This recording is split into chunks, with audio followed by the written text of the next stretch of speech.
Aleluia, glória a Deus. Amém? Amém. Se esse aplauso for para o Senhor, pode ser mais forte. Vamos lá? No 3, 1, 2, 3. Aplausos para o Senhor, nosso Deus Todo-Poderoso, porque Ele é digno de toda a honra, toda a glória e todo louvor. Amém? E aí, como é que está o coração de vocês para hoje? Será que é mais um domingo que você separou lá sua roupinha mais bonita para poder vir aqui abraçar os irmãos, todo mundo bem cheirosinho, com seu caiaque aqui do lago? Será? Ou será que hoje foi um dia que você vê assim, Senhor, estou com o coração preparado para aquilo que o Senhor vai ministrar para mim? Quantos aqui estão com esse coração desejoso de ouvir mais do Senhor e aprender mais dele? Amém? Então, você veio para o lugar certo, meu amado, porque hoje nós vamos falar sobre oração. Amém? Quantos aqui amam orar?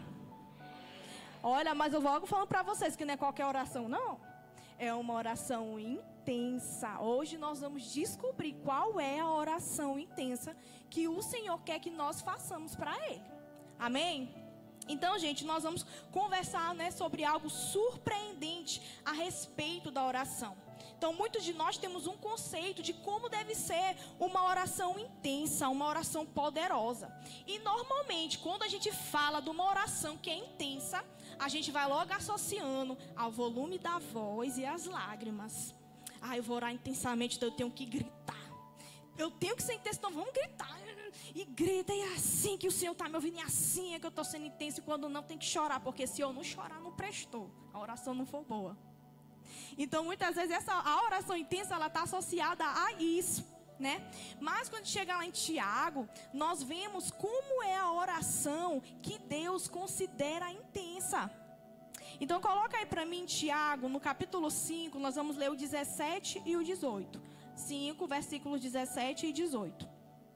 Diz assim: Elias era homem semelhante a nós, sujeito aos mesmos sentimentos, e orou com instância para que não chovesse sobre a terra. E por 3 anos e 6 meses não choveu.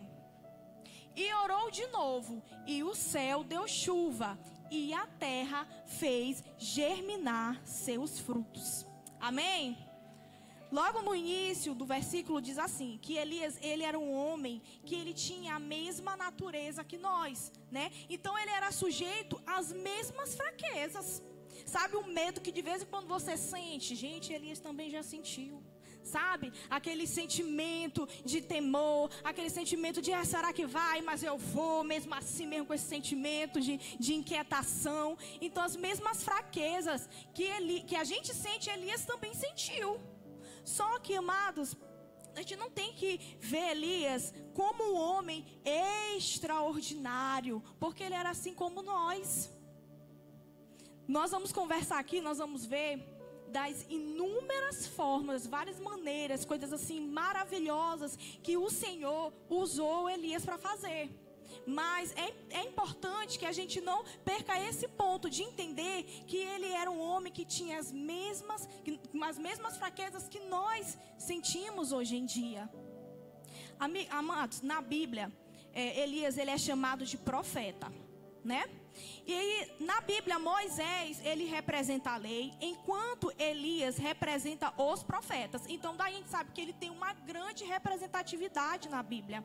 Só que mesmo assim, ele tendo essa grande representatividade, Mesmo ele sendo um dos principais profetas do Antigo Testamento, ele também, acabou se entregando ao desânimo. Assim como muitos de nós já nos entregamos ao desânimo também. Quem nunca passou por aquele momento em que você cobrou assim as suas forças em Deus para poder conseguir, para poder continuar? Elias também passou por esse momento. Mas mesmo assim, nós não podemos esquecer da grande representatividade que Elias teve. Inclusive lá em Mateus, no capítulo 17, do versículo 1 ao 9, fala, do momento da transfiguração de Jesus.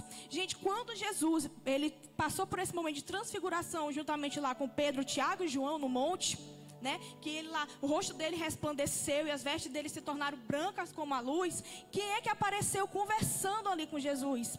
Justamente Moisés e Elias.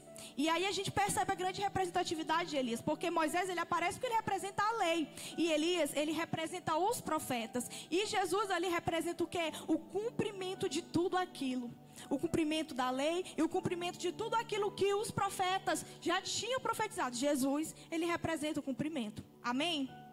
Mas assim como eu falei para vocês, mesmo assim, saibam que Elias desanimou. Mesmo com tantas maravilhas que ocorreram a partir da declaração da palavra dele. Amados, a maior vitória, né, de toda a vida dele foi quando o fogo caiu sobre o sacrifício, enquanto todos os profetas de Baal foram incapazes de fazer com que esse fogo caísse do céu, né? Está lá em 1 Reis, no capítulo 18, do 20 ao 40, conta essa história sensacional. Uma história linda, gente. Muito linda mesmo. Não importa quantas vezes a gente lê essa passagem, mas toda vez a gente vai se surpreender com o que o Senhor faz ali. Sabe? O povo, né, estava rebelado contra Deus, estava contra o Senhor, porque estavam adorando lá o Baal, né? Que naquela época era tido como um Deus, só que um Deus falso, nós sabemos disso. E aí Elias, ele vai e fala: olha, vamos ver quem é o verdadeiro Deus. Faz aí o holocausto de vocês, arruma o sacrifício, arruma o altar, e o Deus que queimar esse sacrifício é o verdadeiro Deus. E aí os profetas, que eram 450, eles aceitaram esse desafio. Arrumaram lá o altar deles, colocaram o sacrifício. E na Bíblia fala que eles pulavam em volta do sacrifício e se machucavam, tentando fazer lá com que o fogo caísse. Foi de manhã até o meio-dia eles fazendo isso, esperando que Baal queimasse lá o sacrifício deles. E será que isso aconteceu, gente? Não aconteceu, porque ele não era o Deus verdadeiro. Mas aí, quando Elias orou, o fogo caiu. Amém? Quantos aqui servem esse Deus todo-poderoso? A Bíblia ainda especifica, né, que ele pediu para que os servos derramassem 4 cântaros de água sobre o sacrifício 3 vezes. E aí, de uma forma que o sacrifício ele ficou inundado lá. Assim, vamos ver como se Deus é poderoso. E mesmo assim, um fogo desceu e queimou todo o sacrifício. E aqueles profetas, 450, eles foram mortos. E aí, a partir daí, muita coisa acontece, né? Porque naquele mesmo dia também, a chuva caiu. E ali eles estavam passando por um período de grande seca. Eram 3 anos e meio que naquele local não chovia. E também foi através de uma oração de Elias que a chuva caiu. Aleluia! Amém? Muita coisa, né? Eita, Laiane! E mesmo assim a Bíblia diz que ele era semelhante a nós. Mesmo assim. No dia seguinte, quando tudo isso aconteceu, Jezabel, ela ficou sabendo, né? E aí ela ameaçou matar Elias. Por quê? Porque os profetas dela foram mortos.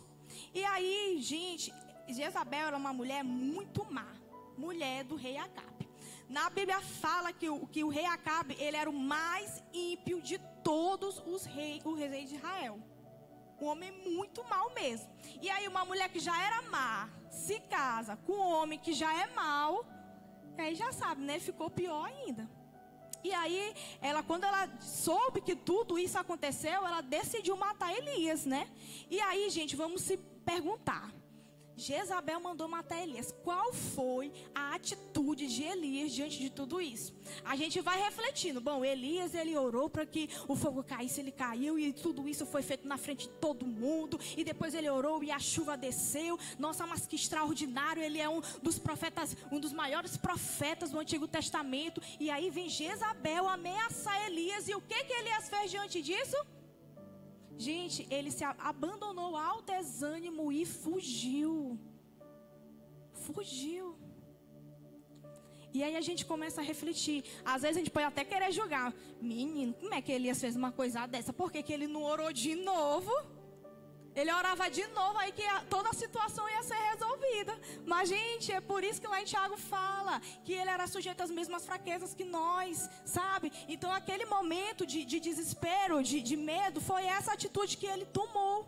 Mas o nosso Deus, ele é tão bom, ele é tão misericordioso, que ele não abandonou Elias. A história de Elias não acabou no deserto. Amém? Porque o nosso Deus não deixou. Mas foi isso que aconteceu. Ele acabou fugindo. Né? Então, por isso que diz em Tiago, Elias, ele era um homem semelhante a nós, né? E depois ele acrescenta ainda que durante isso, Tiago, ele orou com instância, com intensidade, com fervorosidade, para que não chovesse, e não choveu durante 3 anos e meio. Mas aí a gente nós vamos agora entender as 2 orações feitas por Elias, porque ele fez 2 orações, amém? A primeira oração diz que foi feita com intensidade, que é a oração que nós temos que descobrir um pouco mais sobre ela. E aí depois diz que ele orou, mas da segunda vez que o versículo diz que ele orou, não diz que ele orou com intensidade, diz apenas que ele orou, amém? E aí, mas a gente se pergunta, qual é o segredo de uma oração fervorosa? Qual é o segredo de uma oração com intensidade? Será que diferencia? Depois que ele orou de novo, mais de uma vez, não diz que ele orou com intensidade, como eu falei, diz apenas que ele orou e o céu mandou chuva e a terra produziu os seus frutos. Mas, amados, quando nós vamos lá em 1 Reis, capítulo 17, a gente vai procurar a respeito dessa oração intensa, fervorosa que Elias fez. Mas aí quando a gente chega, nós não vamos encontrar uma oração que normalmente nós achamos, que normalmente a gente acaba caracterizando como uma oração fervorosa. Vamos lá em 1 Reis, no capítulo 17, 1. Diz assim: então Elias, o tesbita dos moradores de Gileade, disse a Acabe: tão certo como vive o Senhor, Deus de Israel, perante cuja face estou, nem orvalho, nem chuva haverá nestes anos, segundo a minha palavra. Amém? Vocês se lembram que eu falei para vocês, né, que quando Elias orou para que a chuva viesse, estava passando por um grande período de seca, que era cerca de 3 anos e os 6 meses, 3 anos e meio, amém? Gente, esse período de seca, ele começou porque também Elias orou para que não chovesse. E quando Elias orou para que não chovesse, a Bíblia cita lá em Tiago que essa foi a oração fervorosa que ele fez. E a gente vai analisar. Mas quando a gente procurar e chegar lá em 1 Reis 17, eu digo para vocês, deixa eu ver essa oração fervorosa que Elias fez. Aí chega lá e Elias não vai chover. Ele chega simplesmente para o rei Acabe e fala, não vai chover.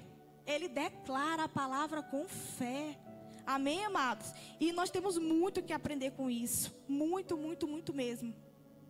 Porque quando você sabia que quando Elias ele fez essa oração da segunda vez, que pra gente, quando a gente lê, parece uma oração de uma maneira mais intensa.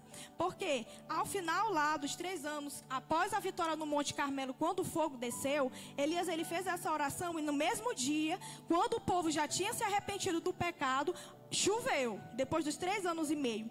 E aí, Elias, ele fala lá no capítulo 1 Reis 18, do 41 ao 42, ele fala assim para o rei Acabe: sobe e come, porque já se ouve ruído abundante de chuva.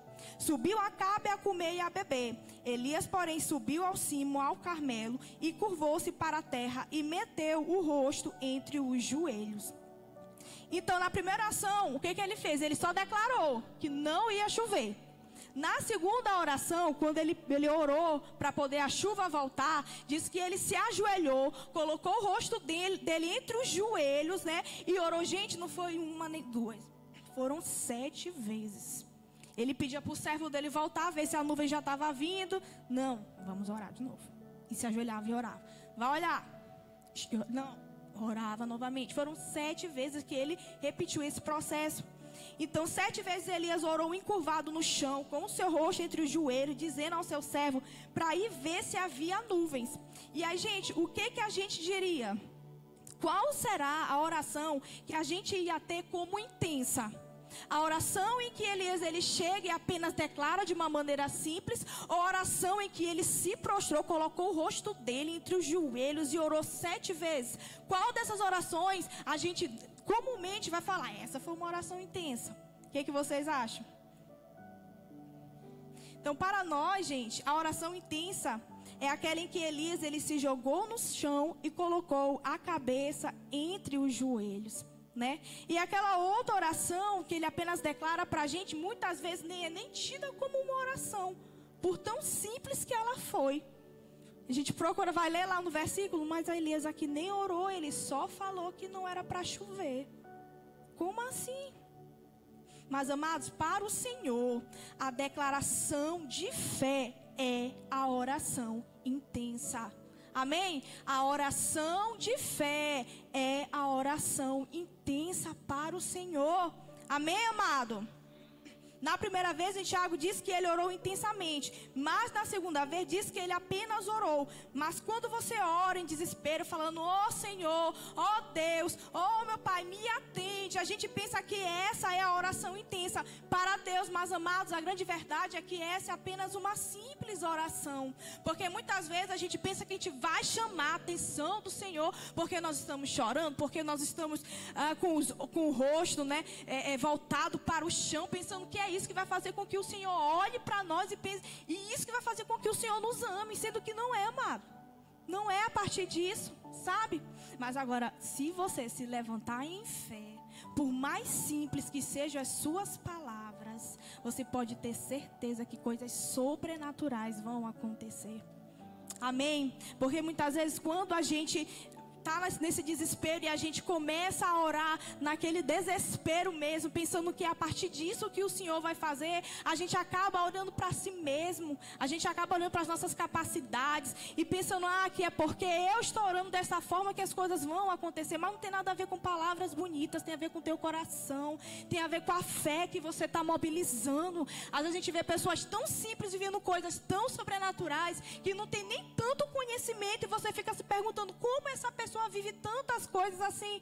E aí a gente percebe, é a fé que está sendo mobilizado no coração dessa pessoa e o Senhor está operando. Amém? Glória a Deus. Aleluia. Então, amados, é através, né, da declaração de fé. Essa é a oração intensa. Então, amados, o que é que nós temos que buscar? Esse tipo de oração. Nós temos que declarar em fé. E essa é a oração intensa que vai fazer com que coisas maravilhosas aconteçam. E cada vez mais o que nós temos que buscar é que a nossa fé aumente. E aí certa vez os discípulos eles pediram ao Senhor para que a fé deles fosse aumentada, né? Chega lá em Lucas, eles chegaram em Lucas 17, 5, 6, por favor. Eles chegaram ao Senhor e pediram, Senhor, aumenta a nossa fé. E ele respondeu, se vocês tiverem fé do tamanho de uma semente de mostarda, poderão dizer a esta moreira, arranque-se, plante-se no mar e ela lhes obedecerá. Amém? O que é que os discípulos pediram ao Senhor?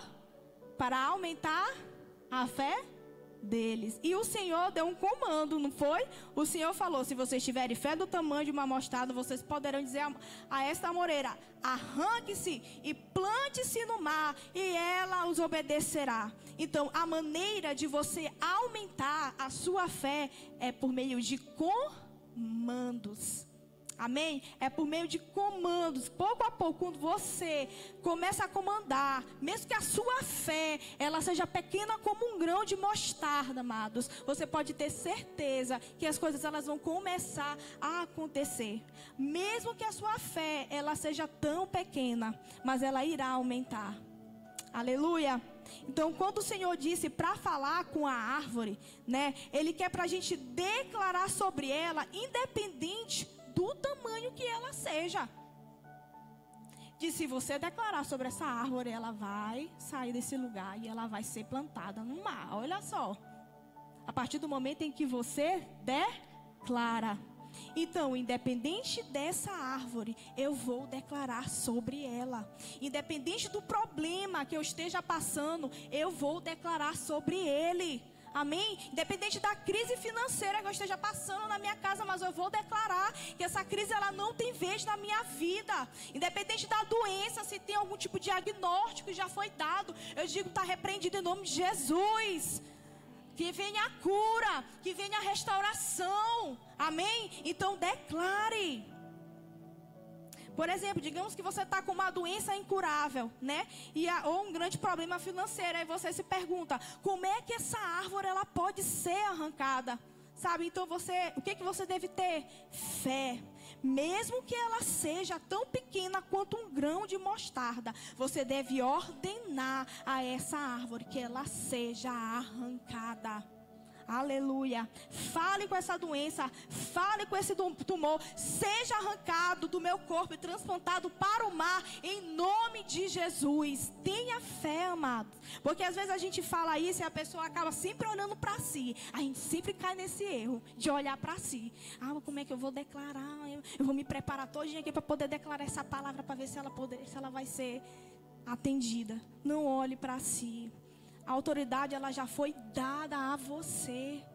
Sabe? É de uma maneira simples mesmo que você pode declarar. E você pode ter certeza que mesmo que a sua fé seja pequena, ela vai ser atendida, meu amado. Não vamos nos esquecer do exemplo que eu falei a respeito de Elias. A primeira vez que ele orou, que foi considerada lá em Tiago uma oração intensa, ele apenas declarou a palavra e ali passou 3 anos e meio sem chover. Sabe? Porque é essa palavra que importa, a palavra declarada com fé. Essa é a oração intensa que nós temos que fazer. Então, amados, no mundo natural, né, muitas vezes isso não é possível. A gente chegar e declarar que as coisas vão mudar, que as circunstâncias elas vão ser diferentes. No mundo natural isso não tem lógica alguma. Como assim tu vai falar com o teu problema? Vai marcar logo uma consulta ali, porque está falando com um problema. Já está falando com a doença. Dizendo para a doença, para ela bater em retirada. Isso não está normal. Porque no mundo natural isso não tem lógica mesmo. Mas por menor que seja a fé que você tem, comece a comandar. Né? Está escrito que basta ter a fé como um grão de mostarda. Não esqueça a exortação, né, do Espírito Santo que ele escreveu. Que Elias, ele era um homem sujeito às mesmas paixões que nós. Mas mesmo assim, ele foi grandemente usado pelo Senhor quando ele começou a declarar. Né? E o diabo ele pode tentar falar para você, como assim, né? Você está tão desesperado, olha como está o teu coração está aflito, você está passando por um momento de medo, você que está querendo declarar, você está falando uma coisa, mas o seu coração está estremecido, e você quer declarar alguma coisa aqui. Mas a gente lembra que não é por nós, não é através de nós, é através do nome do Senhor Jesus. As coisas acontecem, não é porque o nome de Laiane tem poder, porque o nome de pastora Cida tem poder, o nome do pastor Neto, do pastor Rino, mas é através do nome de Jesus. Então declare mesmo que o seu coração esteja estremecido, mas à medida em que você declara com fé, a sua fé vai aumentando e o Senhor vai possibilitando que você viva coisas sobrenaturais com Ele. Amém? Aleluia. Então comece a falar mesmo com o seu problema, a declarar. Comece a ordenar que os seus problemas eles sejam arrancados. E é assim que a sua fé ela vai aumentando. Muitas vezes há pessoas que ensinam, né, que a gente tem que falar só uma vez. Porque se você falar mais de uma vez, significa que você não está tendo fé. Mas aí quando a gente vai, né, para o verbo dizer que está lá em Lucas 17:6, o verbo dizer ali está no tempo imperfeito, que indica uma ação contínua, repetida. O que isso significa? Que não é apenas uma questão de só dizer, de dizer uma vez, mas que você tem que ordenar repetidamente a essa doença que ela seja erradicada. Então, continue declarando, continue, sabe, lançando palavras de fé. Eu já declarei, ainda não aconteceu. Não pare, continue a declarar. Continue aumentando a sua fé no Senhor. E você pode ter certeza que o Senhor, Ele vai agir ao teu favor. Porque o nosso Deus é um Deus bom, é um Deus tremendo, é um Deus amoroso, é um Deus que tem pressa em abençoar os seus filhos. E nós temos que crer nisso de todo o nosso coração. Então, amados, Deus chama a oração de comando de uma oração intensa, né? Enquanto alguns de nós sequer pensamos nela como uma oração. Às vezes acontece de você declarar alguma coisa e de repente isso que você declarou de uma maneira tão natural acontecer. Mas aquilo que você declarou com fé. E às vezes nem é tido como uma oração, mas é tremendo. Eu me lembro que quando eu estava nessa transição de mudar de curso, eu estava fazendo já psicologia, só que eu fazia um lugar que eu não queria fazer. Aí eu ia todo dia insatisfeita para esse curso, gente. Todo dia, mas eu não queria estar aqui, porque é tão ruim aqui, e é muito contramão, e aquilo, eu tenho um sonho de ir para outro lugar, eu queria estudar em outro lugar, em uma outra faculdade, né? Aí eu comecei a fazer isso, só que eu nem sabia que eu estava fazendo uma oração intensa, sabia? Porque, digamos que eu estava lá em casa, aí minha irmã falava alguma coisa, lá no próximo ano, quando for você, não, no próximo ano eu vou estar estudando psicologia na UFMA. Aí eu falava assim pra ela, né? Aí ela levava na brincadeira. Essa menina é só besteira. Aí toda vez eu declarava, não, porque quando eu estiver na UFMA estudando psicologia, toda vez eu declarava isso de uma maneira tão natural. Gente, não foi isso que aconteceu? Foi isso. Eu estava, de repente, trabalhando no encontro, quando me viam lá a lista com meu nome aprovado.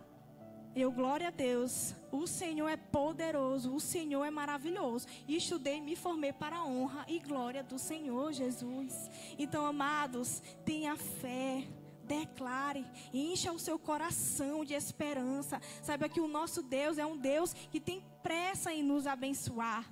Aleluia. Vamos ver como foi a oração de comando de Elias, lá em 1 Reis 17:1. Coloque para mim, por favor. 17:1, certo. Vou ler para ali. E então Elias, o tesbita dos moradores de Gileade, rei Acabe, disse a Acabe: tão certo como vive o Senhor, Deus de Israel, perante cuja face estou, nem orvalho, nem chuva haverá nestes anos, segundo a minha palavra. Essa foi a oração intensa que Elias fez. Que a gente lê e pensa assim, isso é uma oração? É uma palavra declarada com fé, amém, amados? Essa é a oração intensa que o Senhor espera de nós. Então, se você quer dar poder aos comandos, você não pode sair por aí simplesmente comandando de maneira presunçosa. Vamos conversar aqui. Não dê ordens às pessoas. Vamos entender o que é esse comando que a gente precisa dar, sabe? O que você tem que comandar? Você tem que dar ordem contra os espíritos malignos, contra as doenças, contra o espírito de separação, contra o espírito de suicídio. Essa oração de comando, ela não tem que ser direcionada às pessoas, porque digamos que você pensa assim, então é só eu declarar a palavra, é? Então, peraí, deixa eu me lembrar desse meu chefe bem aqui. Eu declaro que ele está demitido. É? Gente, não é assim. Nós não temos que dar esses comandos às pessoas. Sabe o que nós temos que fazer com as pessoas, amar? Por mais difícil que ela seja, nós temos que amá-las. Nossa luta não é contra a carne, é contra os principados e potestades. Então você tem que saber contra quem você está lutando. Por mais que tenha alguma pessoa que está tentando fazer algum mal para você, e você sabe que essa pessoa está tentando te prejudicar em alguma coisa, você não tem que lutar contra ela, porque ela você tem que amar. Você tem que dar ordem, direcionar a ordem para o lugar certo. Amém? Contra o inimigo está repreendido em nome de Jesus. Todo espírito de contenda, toda briga, toda intriga, todo tipo de traição, todo espírito de separação, todo espírito de suicídio está repreendido em nome de Jesus. Dê o comando na direção correta. Amém? Aleluia. E esteja principalmente ciente da presença de Deus. Quando vocês forem fazer essa oração de comando, saibam, né, que o Senhor está com vocês. Quando Elias, né, ele declarou, o que ele falou? Ó Deus de Israel, em cuja presença eu estou. Isso faz muita diferença, gente. Elias, ele tinha ciência de que ele estava na presença do Altíssimo. Ele sabia em que ele estava ancorado. sobre o nome de quem ele estava falando, sabe? Então você deve saber que o Senhor está aí, que Ele está contigo e que é Ele que vai fazer toda a diferença na sua vida. É Ele que vai fazer com que as coisas que você declara aconteçam. Então tenha ciência da presença do Senhor. Não é simplesmente uma coisa que você vai chegar e você vai declarar sem entender que você tem alguém que está te amparando, alguém que está te escutando, que está com você. E é esse alguém que vai fazer com que todas as coisas aconteçam, né? Então o Senhor, Ele está com você, mas Ele não vai usar a autoridade por você. Saiba disso. Por que, Laine? Que Ele não vai usar a autoridade por mim, porque Ele já te entregou essa autoridade. Ele está esperando que você use. Você já tem autoridade para poder declarar. Amém? Ele está contigo? Está. E o que é que Ele quer que você faça? Que você declare pela autoridade que Ele já te concedeu. E assim Ele vai operar. Em nome de Jesus. Aleluia. Lá em Tiago, no capítulo 5:16, diz assim: que muito pode, por sua eficácia, a súplica do justo. E aí muitas pessoas têm a ideia, né, de que uma oração eficaz, ela tem que ser de uma determinada forma. Não. O que é uma oração eficaz? Como é uma oração eficaz? E aí nós vamos entender o que significa essa eficácia, tá? A palavra para eficácia em grego é energeo. Chique. Eu estava procurando como é que falava. Energeo. Da qual a palavra, né, se origina a palavra energia, que é a palavra que a gente conhece, né? Então, amado, significa que a oração do justo tem muita energia. Amém? Então significa que quando você declara pela fé, que energia é essa, gente? A energia do Espírito Santo é liberada. Quando você declara a palavra, energia é liberada. Que energia é essa? A energia do Espírito Santo. Amém? Aleluia. Então, amado, saiba que você é um crente energizado, porque você é um crente cheio do Espírito Santo. Amém? Quando você estiver passando por alguma situação, vamos energizar isso daqui. Vamos começar a declarar em nome de Jesus. E a energia do Espírito Santo vai invadir esse lugar. Aleluia. Amém? Então, amados, Deus, Ele não é um problema para nós. Mas, Laiane, por que tu está falando isso? Porque muitas vezes as pessoas, quando oram, acabam tendo Deus como uma barreira no cumprimento da sua oração. Sabia? Muitas pessoas acabam orando assim: oh Deus, seja misericordioso comigo. Oh Deus, olhe para mim. É como se essa pessoa estivesse achando que Deus, Ele é uma barreira para que essa oração ela seja atendida. Como se Ele olhasse para você: todo pecador humano me pedindo para eu fazer alguma coisa por ti.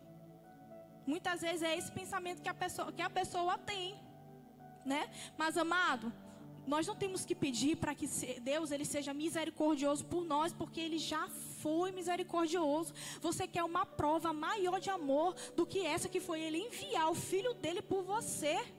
Não existe maior misericórdia que essa. E essa atitude mudou toda a tua vida, mudou a humanidade inteira, mudou a eternidade. Amém? O nosso Senhor Jesus, Ele foi misericordioso com nós quando Ele decidiu morrer em nosso lugar. Quando foi lançado sobre Ele todas as nossas enfermidades, todos os nossos pecados, mesmo Ele sendo perfeito. Então o Senhor, Ele já foi misericordioso com nós. Então existe uma porta aberta para a gente, esperando que a gente entre. E muitas vezes a gente fica ali em frente a essa porta, esperando que mais alguma coisa seja dita, mais alguma coisa aconteça, sendo que a única coisa que a gente tem que fazer é passar por ela, porque essa porta já está aberta. Amém? Nós temos que tomar posse disso. Aleluia. Então, amados, Deus, Ele não é um problema para você. Ele está ali para te ajudar. Tenha uma imagem correta a respeito do Senhor, que isso faz toda a diferença na nossa vida. Então, amados, você pode se perguntar: Laiane, por que será que eu estou orando e a cura ainda não está acontecendo, ainda não veio, eu estou orando e minha bênção ainda não chegou? Porque muitas vezes existe um obstáculo espiritual. E o que você tem que fazer com esse obstáculo? Você tem que ordenar para que ele seja arrancado, jogado no mar. Amém? Muitas vezes tem um obstáculo no qual é necessário que você se posicione para que ele seja destruído. Então, amados, Deus, Ele está ao seu lado. E é Ele que vai fazer com que essas coisas aconteçam. Vamos lembrar de algo muito interessante, né? Que é quando Moisés, ele estava diante do Mar Vermelho, né? Juntamente com os filhos de Israel. E logo atrás vinha quem? O exército de Faraó. Quando Moisés se pega nessa situação lá, o povo com ele, e a perseguição vindo, e lá vai ele de frente para o Mar Vermelho. O que Moisés começa a fazer? Moisés, ele olha para o céu e começa a clamar ao Senhor. Gente, é muito interessante o que o Senhor responde lá em Êxodo. Está em Êxodo 14, do 15 ao 16. O Senhor, ele responde a Moisés da seguinte forma: por que clamas a mim?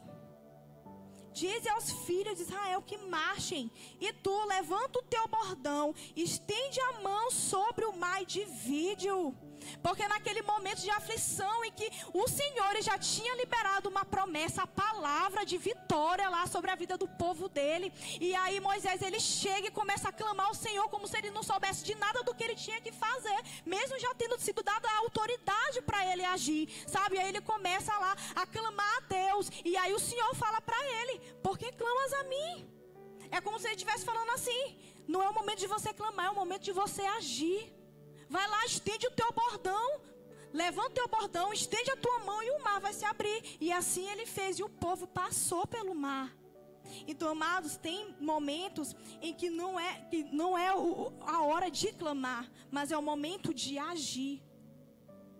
Muitas vezes a gente fica clamando e clamando e clamando, e muitas vezes eu vejo que essa oração é mais uma fuga.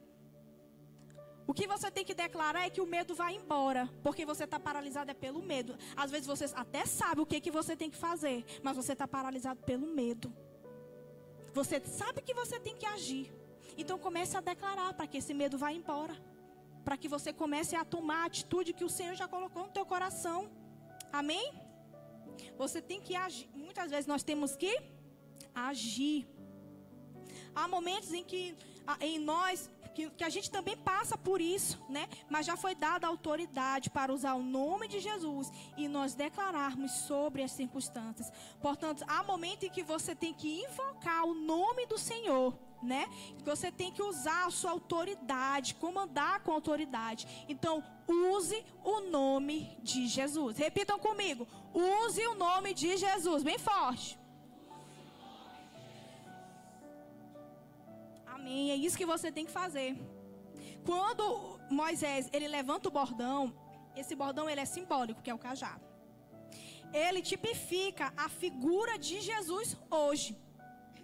Significa lá que o Senhor pediu para ele: vai, ergue o teu bordão. Levante o bordão e estenda o teu braço para que o mar se abra.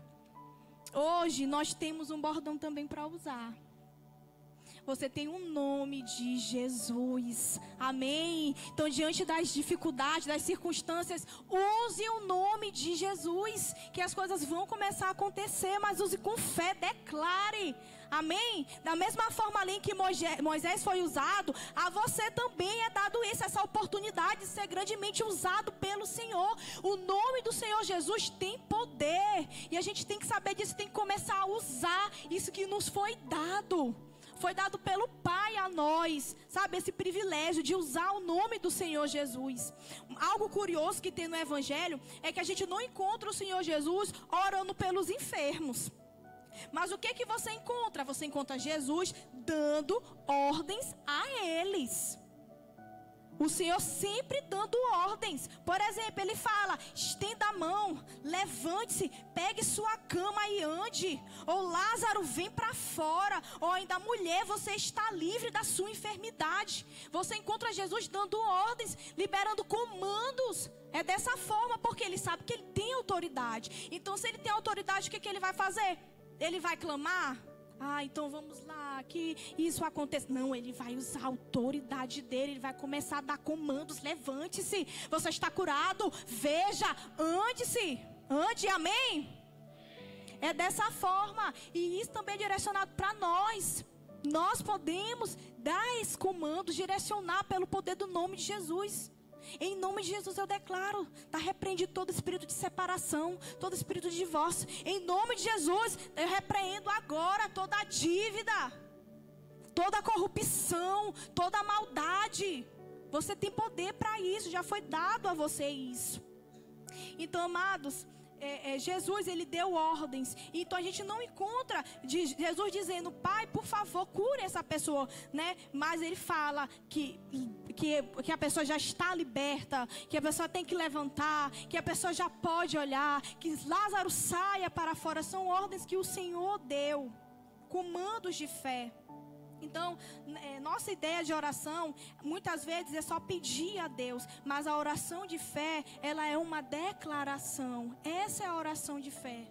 Não é somente você pedir, simplesmente você pedir, mas é você declarar. Porque isso mostra muita ousadia, gente. É muita ousadia. Quando você está diante de um problema que você acha assim que não tem solução, e você muda a sua postura, ao invés de você chorar diante dele e pedir por misericórdia, e pedir para que aquele problema ele seja resolvido, quando você se veste, sabe, com ousadia, cheio do Espírito Santo, e começa a declarar que aquele problema ele já foi resolvido, é muita ousadia.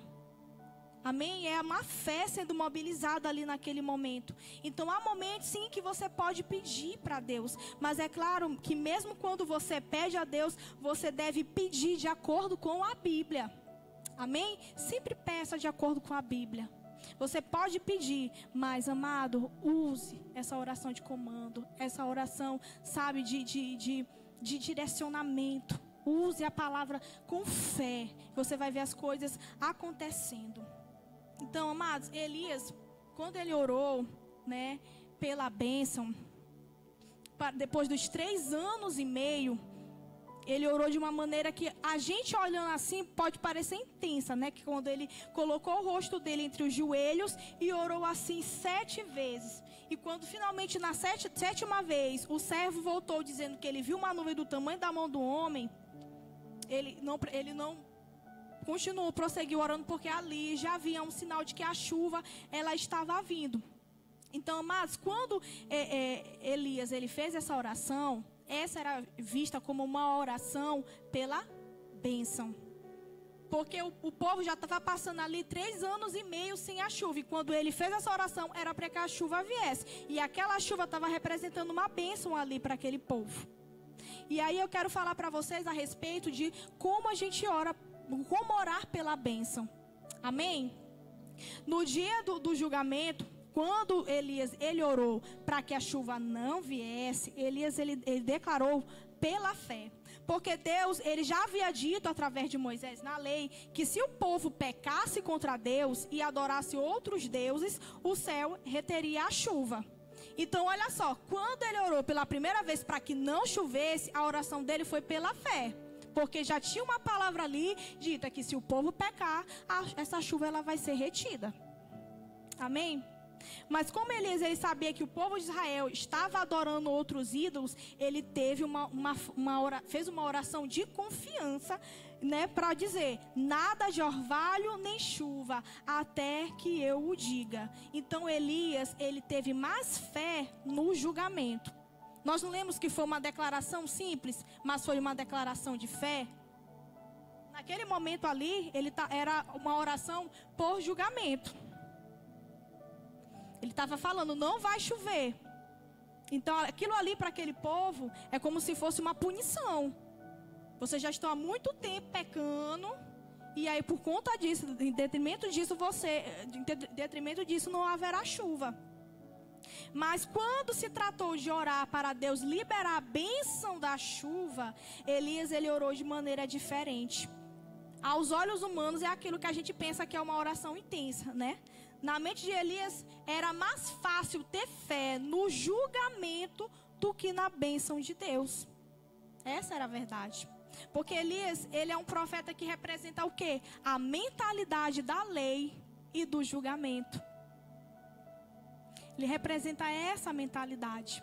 Então, quando ele ora, declarando, ele já tinha certeza que aquilo ia acontecer. Vocês não estão pecando?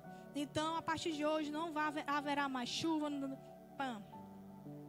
Mas aí ele passou-se os 3 anos, aconteceu lá a queima do sacrifício. No mesmo dia ele faz a oração para que depois de 3 anos e meio essa chuva volte. E aí como Elias vai orar para que essa chuva volte? Elias se prostra e coloca o rosto dele no joelho e começa a pedir 1 e 2 e 3. Percebe que é uma oração diferente? A primeira era direcionada a um julgamento e a segunda é para que uma bênção venha.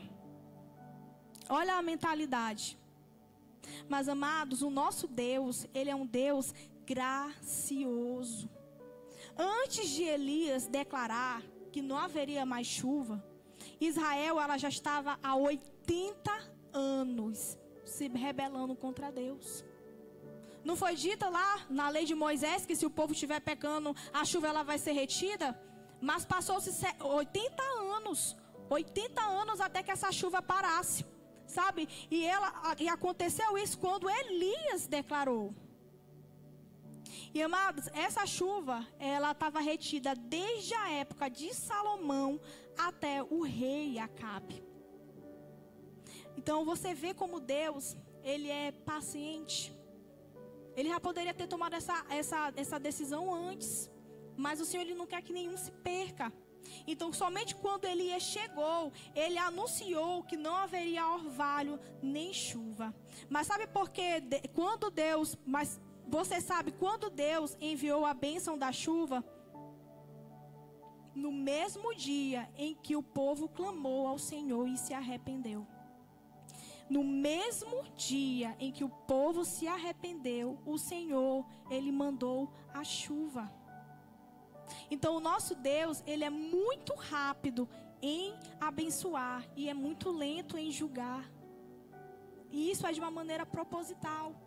Porque o Senhor, ele não quer isso para os seus filhos, não quer o mal para os seus filhos. O Senhor, ele quer nos abençoar, ele quer o nosso bem, ele quer que a gente prospere, sabe?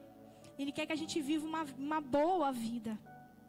Então, amados, saiba que nós temos um Deus poderoso, um Deus tremendo, um Deus que quer fazer infinitamente mais pela nossa vida.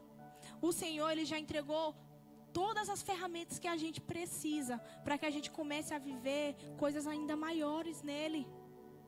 Já foram direcionados a nós. Nós podemos usar a palavra de fé, nós podemos declarar com fé. Nós temos o nome de Jesus que pode ser usado ao nosso favor. Nós temos o Senhor posicionado, sabe, diante de nós, nos ajudando, nos fortalecendo em cada circunstância. Então, o que precisa? Precisa de um posicionamento nosso. A gente às vezes precisa começar a agir, a declarar e a tomar posse de tudo isso que já está reservado a nós. Gostaria de pedir que vocês ficassem de pé.